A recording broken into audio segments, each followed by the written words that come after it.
जय श्री कृष्णा। राधे राधे भक्तों। ओम श्री गुरुवे नमः। भक्तों, आज सुनते हैं बृहस्पतिवार व्रत कथा। बृहस्पतिवार के दिन जो भी नर नारी व्रत रखते हैं उनको चाहिए कि वह दिन और रात में एक ही समय भोजन करें, क्योंकि इस दिन बृहस्पति भगवान का पूजन होता है।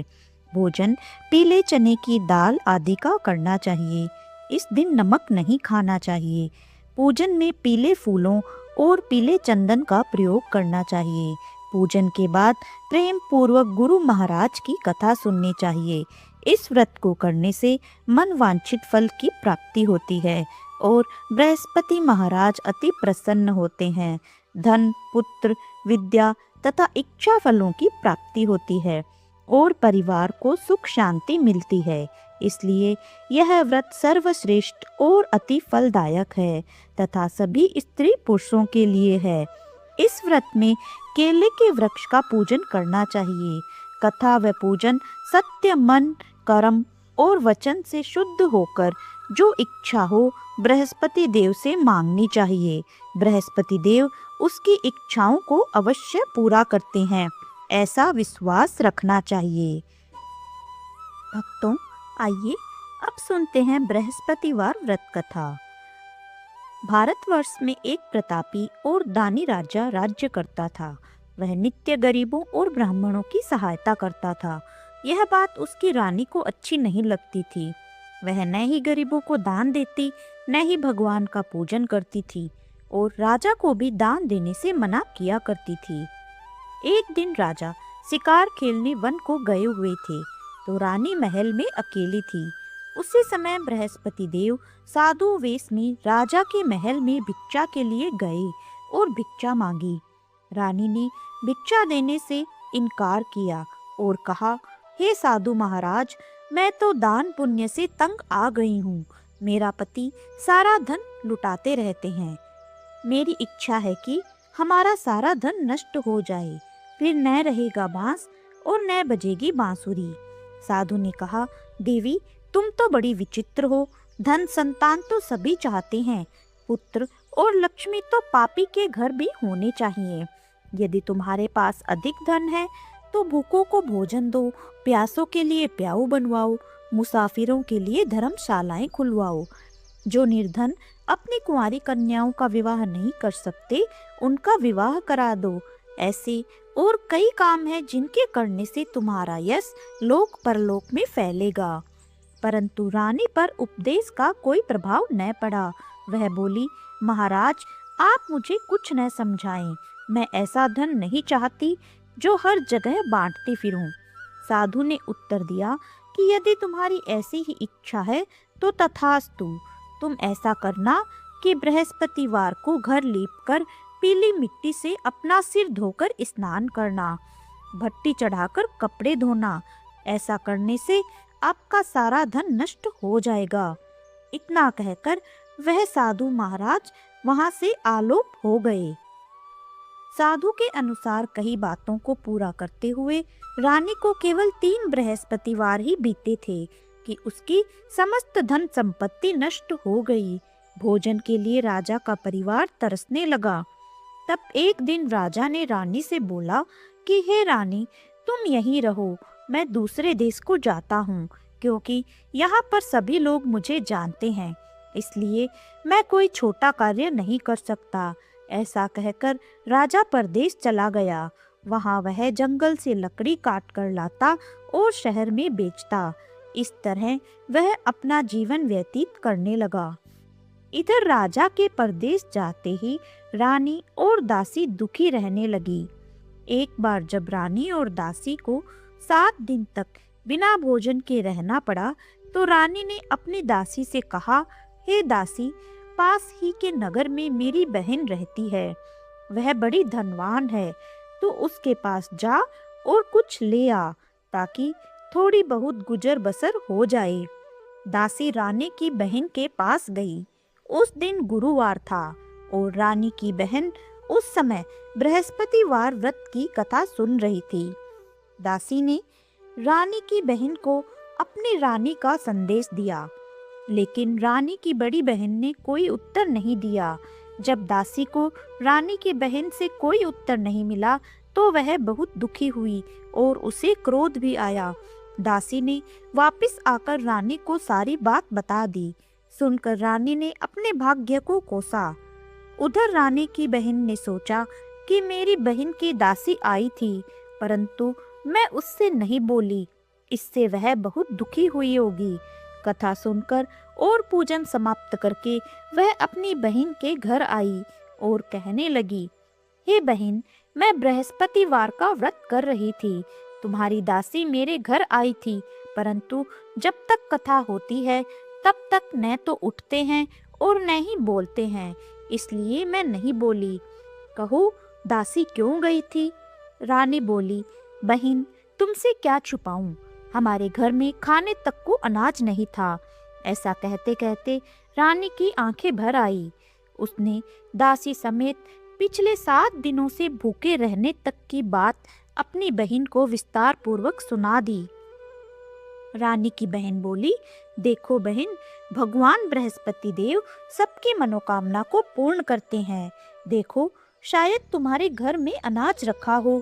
पहले तो रानी को विश्वास नहीं हुआ, पर बहन के आग्रह करने पर उसने अपनी दासी को अंदर भेजा तो उसे सचमुच अनाज से भरा एक घड़ा मिल गया।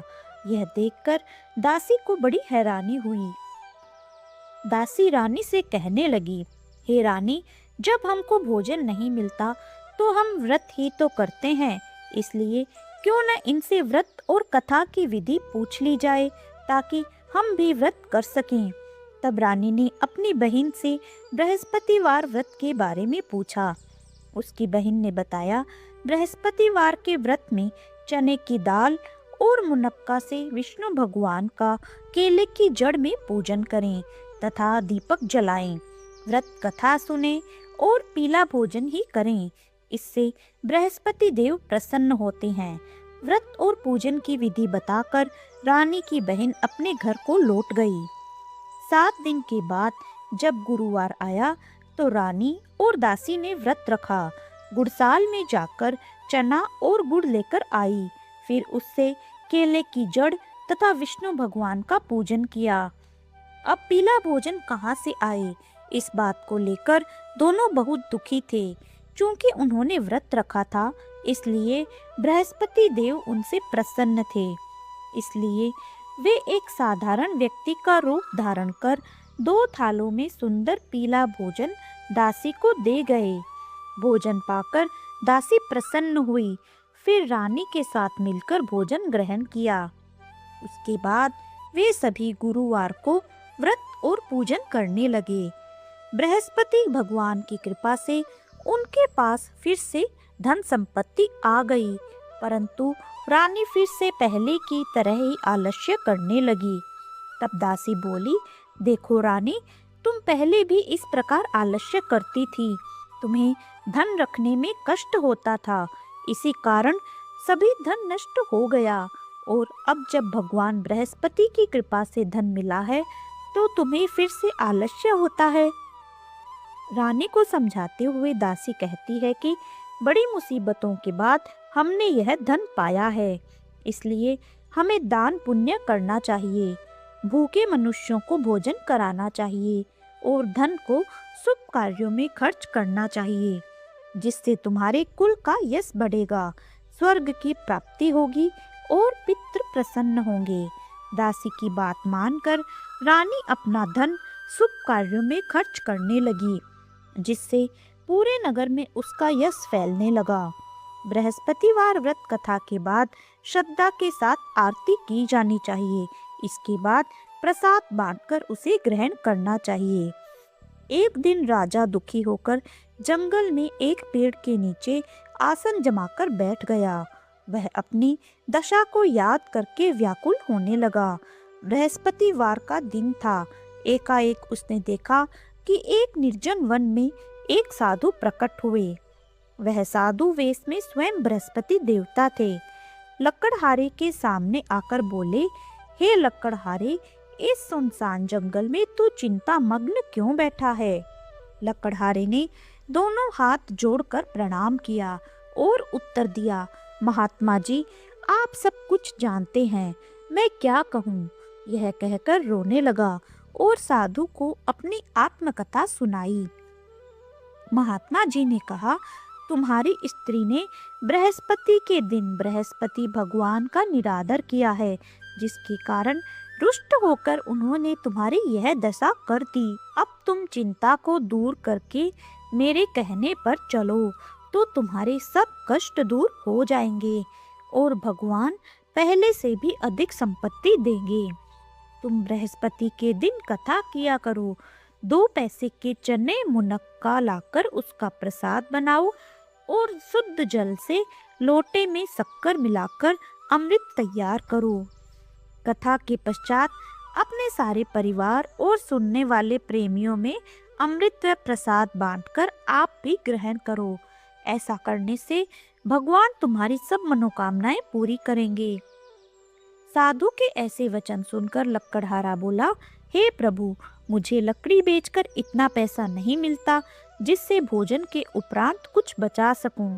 मैंने रात्रि में अपनी स्त्री को व्याकुल देखा है। मेरे पास कुछ भी नहीं जिससे मैं उसकी खबर मंगा सकूं। साधु ने कहा, हे लक्कड़हारे, तुम किसी बात की चिंता मत करो। बृहस्पति के दिन तुम रोजाना की तरह लकड़ियां लेकर शहर को जाओ। तुमको रोज से दुगना धन प्राप्त होगा, जिससे तुम भली भांति भोजन कर लोगे तथा बृहस्पति देव की पूजा का सामान भी आ जाएगा। इतना कहकर साधु अंतर्ध्यान हो गए। धीरे धीरे समय व्यतीत होने पर वही बृहस्पतिवार का दिन आया।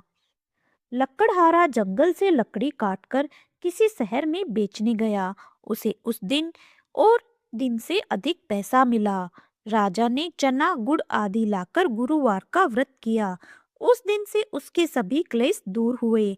परंतु जब गुरुवार का दिन दोबारा आया तो वह बृहस्पतिवार का व्रत करना भूल गया। इस कारण बृहस्पति भगवान नाराज हो गए। उस दिन उस नगर के राजा ने विशाल यज्ञ का आयोजन किया तथा शहर में यह घोषणा करा दी कि कोई भी मनुष्य अपने घर में भोजन न बनावे और न ही आग जलावे।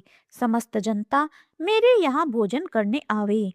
इस आज्ञा को जो न मानेगा उसे फांसी की सजा दी जाएगी। इस तरह की घोषणा संपूर्ण नगर में करवा दी गई। राजा की आज्ञा अनुसार शहर के सभी लोग भोजन करने के लिए गए, लेकिन लक्कड़हारा कुछ देर से पहुंचा। इसलिए राजा उसको अपने साथ घर लिवा ले गए और ले जाकर भोजन करा रहे थे तो रानी की दृष्टि उस खूंटी पर पड़ी जिस पर उसका हार लटका हुआ था। वह वहां पर नहीं दिखाई दिया। रानी ने निश्चय किया कि मेरा हार इस लक्कड़हारे मनुष्य ने ही चुराया है। उसी समय सिपाहियों को बुलाकर उसको कारागार में डलवा दिया। जब लक्कड़हारा कारागार में पड़ गया तो बहुत दुखी होकर विचार करने लगा कि न जाने कौन से पूर्व जन्म के कर्म से मुझे यह दुख प्राप्त हुआ है, और उसी साधु को याद करने लगा जो कि जंगल में मिला था। उसी समय तत्काल बृहस्पति देव साधु के रूप में प्रकट हुए और उसकी दशा को देखकर कहने लगे, अरे मूर्ख, तूने बृहस्पति देव की कथा नहीं करी, इस कारण तुझे दुख प्राप्त हुआ है। अब चिंता मत कर। बृहस्पतिवार के दिन कारागार के दरवाजे पर 4 पैसे पड़े मिलेंगे। उनसे तू बृहस्पति देव की पूजा करना, तेरे सभी कष्ट दूर हो जाएंगे। बृहस्पति के दिन उसे 4 पैसे मिले। लक्कड़हारे ने कथा कही। उसी रात को बृहस्पति देव ने उस नगर के राजा को स्वप्न में कहा, हे राजा, तुमने जिस आदमी को कारागार में बंद किया है वह निर्दोष है, वह राजा है, उसे छोड़ देना। रानी का हार उसी खूंटी पर लटका है। अगर तू ऐसा नहीं करेगा तो मैं तेरे राज्य को नष्ट कर दूंगा। इस तरह रात्रि के स्वप्न को देखकर राजा प्रातः काल उठा और खूंटी पर हार देखकर लक्कड़हारे को बुलाकर क्षमा मांगी तथा लक्कड़हारे को योग्य सुंदर वस्त्र आभूषण देकर विदा कर दिया। बृहस्पति देव की आज्ञा अनुसार लक्कड़हारा अपने नगर को चल दिया। राजा जब अपने नगर के निकट पहुंचा तो उसे बड़ा आश्चर्य हुआ। नगर में पहले से अधिक बाग, तालाब, कुएं तथा बहुत सी धर्मशाला, मंदिर आदि बन गई हैं। राजा ने पूछा, यह किसका बाग और धर्मशाला है? तब नगर के सब लोग कहने लगे, यह सब रानी और बांदी के हैं। तो राजा को आश्चर्य हुआ और गुस्सा भी आया। जब रानी ने यह खबर सुनी कि राजा आ रहे हैं, तो उन्होंने बांदी से कहा कि हे दासी, देख राजा हमको कितनी बुरी हालत में छोड़ गए थे। हमारी ऐसी हालत देखकर वह लौट न जाएं, तो इसलिए दरवाजे पर खड़ी हो जा। आज्ञा अनुसार दासी दरवाजे पर खड़ी हो गई। राजा आए तो उन्हें अपने साथ लिवा लाई। तब राजा ने क्रोध करके अपनी रानी से पूछा कि यह धन तुम्हें कैसे प्राप्त हुआ है? तब उन्होंने कहा, हमें यह सब धन बृहस्पति देव के इस व्रत के प्रभाव से प्राप्त हुआ है। राजा ने निश्चय किया कि 7 रोज बाद तो सभी बृहस्पति देव का पूजन करते हैं, परंतु मैं प्रतिदिन दिन में 3 बार कहानी तथा रोज व्रत किया करूंगा।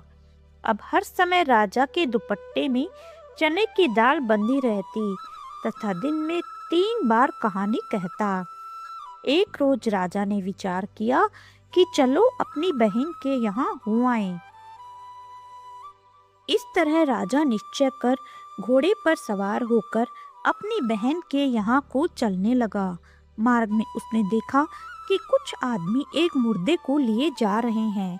उन्हें रोककर राजा ने कहने लगा, अरे भाइयों, मेरे बृहस्पति देव की कथा सुन लो। वे बोले, लो हमारा तो आदमी मर गया है, इसको अपनी कथा की पड़ी है। परंतु कुछ आदमी बोले, अच्छा कहो, तुम्हारी कथा भी सुनेंगे। राजा ने दाल निकाली और जब आधी कथा हुई कि मुर्दा हिलने लग गया, और जब कथा समाप्त हो गई तो राम राम करके मनुष्य उठकर खड़ा हो गया। आगे मार्ग में उसे एक किसान खेत में हल चलाता मिला। राजा ने उसे देखा और उससे बोले, अरे भैया, तुम मेरी बृहस्पतिवार की कथा सुन लो। किसान बोला, जब तक मैं तेरी कथा सुनूंगा तब तक 4 हरैया जोत लूंगा। जा अपनी कथा किसी और को सुनाना। इस तरह राजा आगे चलने लगा। राजा के हटते ही बैल पछाड़ खाकर गिर गए तथा किसान के पेट में बड़ी जोर का दर्द होने लगा। उस समय उसकी माँ रोटी लेकर आई।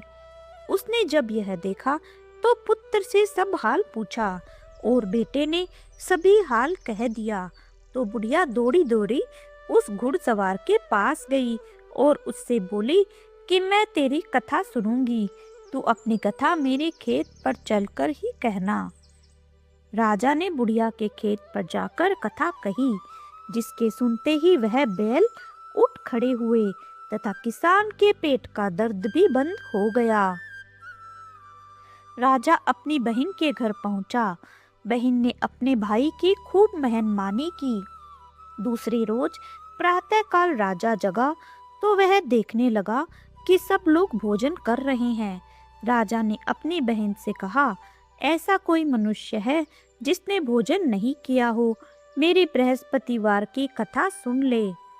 बहन बोली, हे भैया, यह देश ऐसा ही है कि पहले यहाँ लोग भोजन करते हैं, बाद में अन्य काम करते हैं।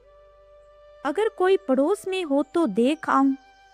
वह ऐसा कहकर देखने चली गई, परंतु उसे कोई ऐसा व्यक्ति नहीं मिला जिसने भोजन न किया हो। अतः वह एक कुम्हार के घर गई, जिसका लड़का बीमार था। उसे मालूम हुआ कि उनके यहाँ 3 रोज से किसी ने भोजन नहीं किया है। रानी ने अपने भाई की कथा सुनने के लिए कुम्हार से कहा, तो वह तैयार हो गया। राजा ने जाकर बृहस्पतिवार की कथा कही, जिसको सुनकर उसका लड़का ठीक हो गया। अब तो राजा की प्रशंसा होने लगी। एक रोज राजा ने अपनी बहन से कहा कि हे बहन, हम अपने घर को जाएंगे, तुम भी तैयार हो जाओ। राजा की बहन ने अपनी सास से कहा। सास ने कहा, हाँ चली जा। परंतु अपने लड़कों को मत ले जाना, क्योंकि तेरे भाई के कोई औलाद नहीं है। बहन ने अपने भैया से कहा, भैया मैं तो चलूंगी, पर कोई बालक नहीं जाएगा। राजा बोला, जब कोई बालक नहीं चलेगा तब तुम ही क्या करोगी? बड़े दुखी मन से राजा अपने नगर को लौट आया। राजा ने अपनी रानी से कहा, हम निर्वंशी हैं, हमारा मुंह देखने का धर्म नहीं है और कुछ भोजन आदि नहीं किया। रानी बोली, हे प्रभु बृहस्पति देव ने हमें सब कुछ दिया है, वह हमें औलाद अवश्य देंगे। उसी रात को बृहस्पति देव ने राजा से स्वप्न में कहा, हे राजा उठ, सभी सोच त्याग दे, तेरी रानी गर्भ से है। राजा को यह बात सुनकर बड़ी खुशी हुई। 9वें महीने में ही रानी के गर्भ से एक सुंदर पुत्र पैदा हुआ। तब राजा बोला, हे रानी, स्त्री बिना भोजन के रह सकती है, पर बिना कहे नहीं रह सकती। जब मेरी बहन आवे तब तुम उससे कुछ कहना मत। रानी ने सुनकर हाँ कर दिया। जब राजा की बहन ने यह शुभ समाचार सुना तो वह बहुत खुश हुई तथा बधाई लेकर अपने भाई के यहाँ आई। तभी रानी ने कहा, घोड़ा चढ़कर तो नहीं आई, गधा चढ़ी आई। रानी की बहन बोली, भाभी मैं इस प्रकार न कहती तो तुम्हें औलाद कैसे मिलती? बृहस्पति देव ऐसे ही हैं, जैसे जिसके मन में कामनाएं हैं सभी को पूर्ण करते हैं। जो सद्भावना पूर्वक बृहस्पतिवार का व्रत करता है एवं कथा पढ़ता है अथवा सुनता है और दूसरों को सुनाता है, बृहस्पति देव उसकी सभी मनोकामनाएं पूर्ण करते हैं। तो भक्तों प्रेम से बोलिए बृहस्पति देवता की जय। भक्तों आइए अब सुनते हैं बृहस्पति देवता की आरती। ओम जय बृहस्पति देवा, स्वामी जय बृहस्पति देवा। छिन्न छिन्न भोग लगाऊं, कदली फल मेवा। ओम जय बृहस्पति देवा, तुम पूर्ण परमात्मा, तुम अंतर्यामी। स्वामी तुम अंतर्यामी। जगत पिता जगदीश्वर, जगत पिता जगदीश्वर, तुम सबके स्वामी। ओम जय बृहस्पति देवा, चरणामृत निज निर्मल, सब पातक हरता। स्वामी सब पातक हरता, सकल मनोरथ दायक, सकल मनोरथ दायक, कृपा करो भरता। ओम जय बृहस्पति देवा, तन मन धन अर्पण कर, जो जन शरण पड़े। स्वामी जो जन शरण पड़े, प्रभु प्रकट तब होकर, प्रभु प्रकट तब होकर, आकर द्वार खड़े। ओम जय बृहस्पति देवा, दीन दयाल दयानिधि, भक्तन हितकारी। स्वामी भक्तन हितकारी, पाप दोष सब हरता, पाप दोष सब हरता, भव बंधन हारी। ओम जय बृहस्पति देवा, सकल मनोरथ दायक, सब संशय तारो। स्वामी सब संशय तारो, विषय विकार मिटाओ, विषय विकार मिटाओ, संतन सुखकारी। ओम जय बृहस्पति देवा, जो कोई आरती तेरी प्रेम सहित गावे। स्वामी प्रेम सहित गावे, ज्येष्ठानंद बंद सो निश्चय पावे। ओम जय बृहस्पति देवा, ओम जय बृहस्पति देवा। स्वामी जय बृहस्पति देवा, छिन छिन भोग लगाऊं, कदली फल मेवा। ओम जय बृहस्पति देवा। कथा समाप्त। तो भक्तों सभी प्रेम से बोलिए बृहस्पति देवता की जय, लक्ष्मी नारायण भगवान की जय। तो भक्तों वीडियो को लाइक एंड शेयर करें और अगर आप हमारे चैनल पर नए हैं तो इसे सब्सक्राइब भी जरूर करें। हम मिलते हैं आपसे अगले वीडियो में। तब तक के लिए जय श्री कृष्णा, राधे राधे।